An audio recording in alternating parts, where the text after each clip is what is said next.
Halo anak-anak hebat SMA Dwi Janda Denpasar. Apa kabar kalian pada pagi hari ini? Ibu berharap kalian dalam keadaan sehat. Tentunya kalian pernah melihat larutan seperti label berikut.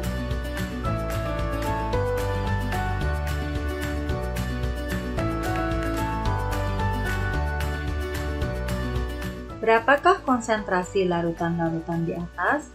Satuan apa yang digunakan untuk menyatakan konsentrasi? Tujuan dari pembelajaran kita kali ini adalah menghitung konsentrasi larutan atau kemolaran.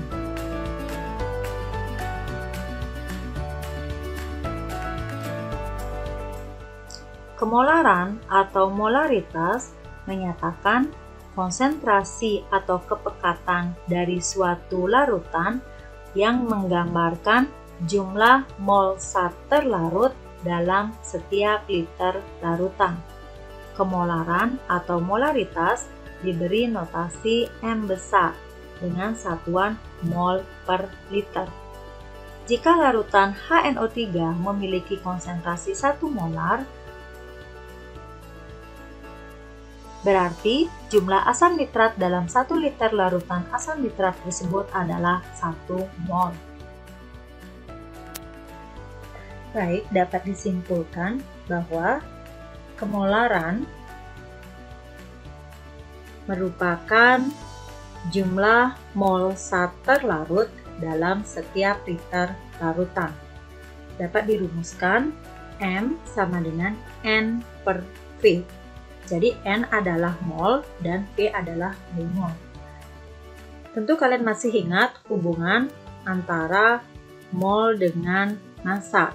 Jadi molar bisa kita cari dengan massa per massa molar dikali 1000 per volume.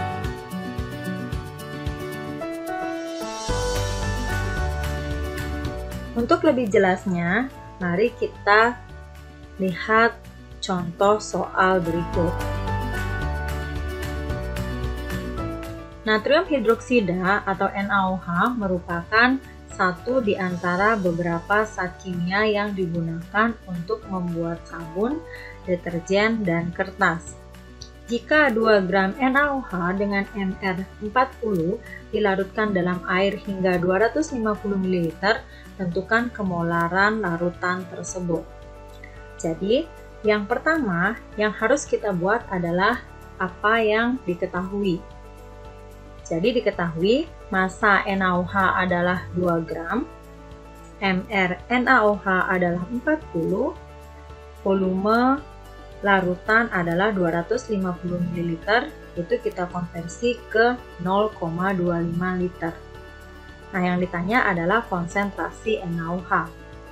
Langkah yang pertama, kita cari terlebih dahulu jumlah mol NaOH dengan rumus massa NaOH dibagi dengan massa molar NaOH. Jadi, massa NaOH adalah 2 gram, massa molar NaOH adalah 40 gram, sehingga diperoleh mol NaOH sama dengan 2 per 40, yaitu 0,05 mol NaOH.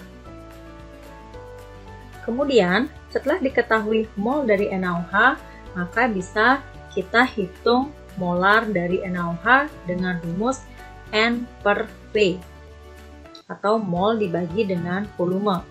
Jadi mol dari NaOH adalah 0,05 mol dibagi dengan 0,25 liter. Jadi diperoleh konsentrasi dari NaOH adalah 0,2 molar.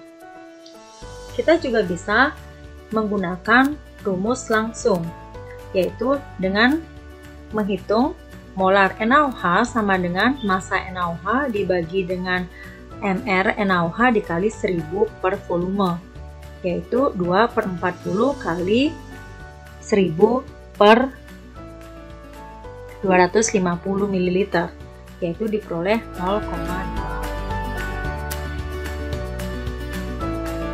Jika dihubungkan dengan persen larutan, kemolaran dapat dinyatakan dengan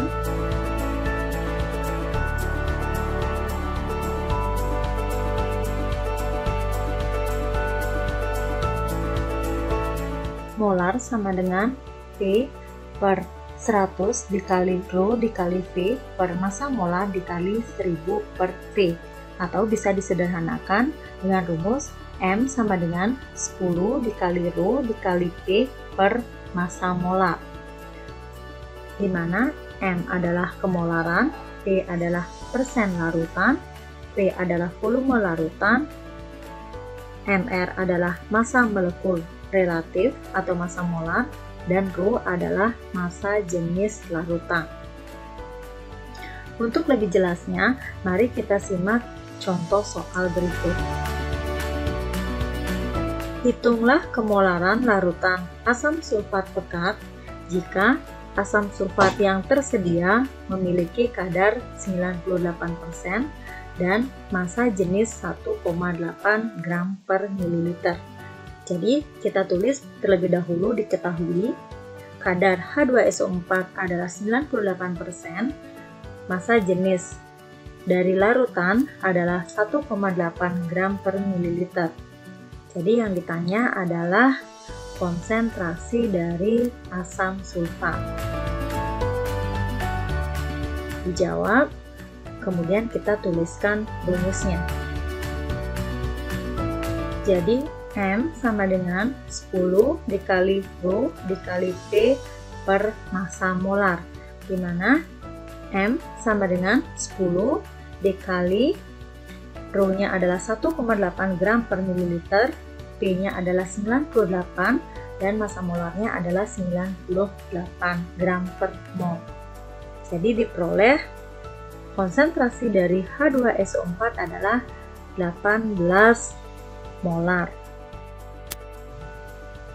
Di laboratorium, larutan yang berasal dari pabrik biasanya dalam konsentrasi tinggi, misalnya suatu larutan dengan konsentrasi 12 molar. Reaksi-reaksi kimia biasanya dilakukan pada konsentrasi yang rendah, misalnya konsentrasi larutan 1 molar. Untuk keperluan tersebut, larutan yang pekat harus diencerkan terlebih dahulu. Istilah pengenceran pada pembahasan ini yaitu menambahkan pelarut untuk memperkecil konsentrasi larutan. Volume larutan akan bertambah pada proses pengenceran, tetapi banyaknya zat terlarut tidak berubah. Karena mol zat terlarut tidak berubah, maka berlaku persamaan V1 dikali N1 sama dengan V2 dikali N2, di mana V1 itu merupakan volume larutan sebelum diencerkan, M1 molaritas larutan sebelum diencerkan, V2 volume larutan setelah diencerkan, dan N2 molaritas larutan setelah diencerkan. Untuk lebih jelasnya, marilah kita simak contoh soal berikut. Sebanyak 100 ml larutan gula 2 molar akan dibuat menjadi larutan gula 0,25 molar. Tentukan volume larutan setelah diencerkan dan volume air yang harus ditambahkan.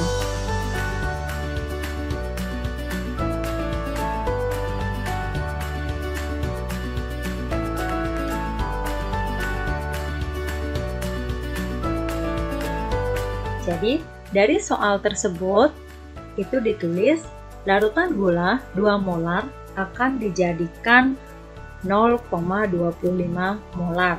Jadi dari 2 molar akan diencerkan menjadi 0,25 molar, artinya ada penambahan air ke dalam larutan tersebut. Dengan rumus pengenceran, volume larutan setelah diencerkan dirumuskan dengan M1 dikali V1 sama dengan M2 dikali V2.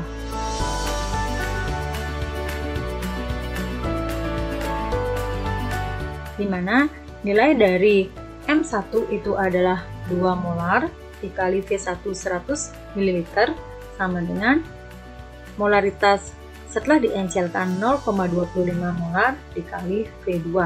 Jadi kita hitung V2 adalah 800 ml.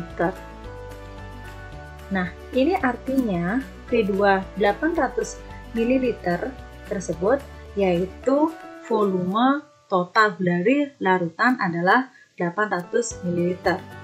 Dengan demikian, volume air yang harus ditambahkan itu adalah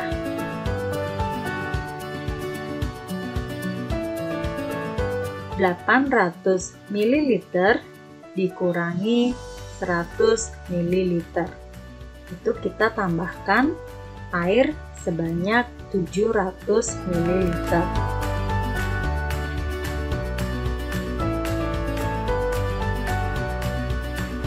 Jadi sekali lagi Ibu ulangi, jadi volume larutan gula setelah diencerkan itu menjadi 800 ml dan volume air yang harus ditambahkan itu adalah 700 ml. Agar volume totalnya itu 800 ml, mula-mula ada 100 ml, berarti tinggal ditambahkan 700 ml. Untuk menguji pemahaman kalian, silahkan kalian kerjakan 3 contoh soal berikut. Jadi soal yang pertama, hitunglah molaritas larutan jika 16,5 gram NaHCO3 dilarutkan dalam air sehingga volume larutan mencapai 500 ml. Jadi di sini kalian perlu mencari MR terlebih dahulu. Kemudian yang kedua, hitunglah molaritas larutan jika 200 ml larutan KOH 0,25 molar ditambah air lagi menjadi volumenya 500 ml. Yang ketiga, hitunglah massa jenis alkohol 70% yang molaritasnya 15 molar dengan MR 46.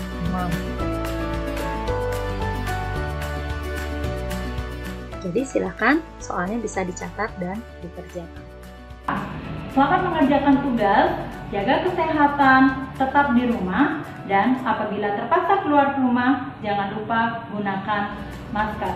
Salam Kimia Bisa.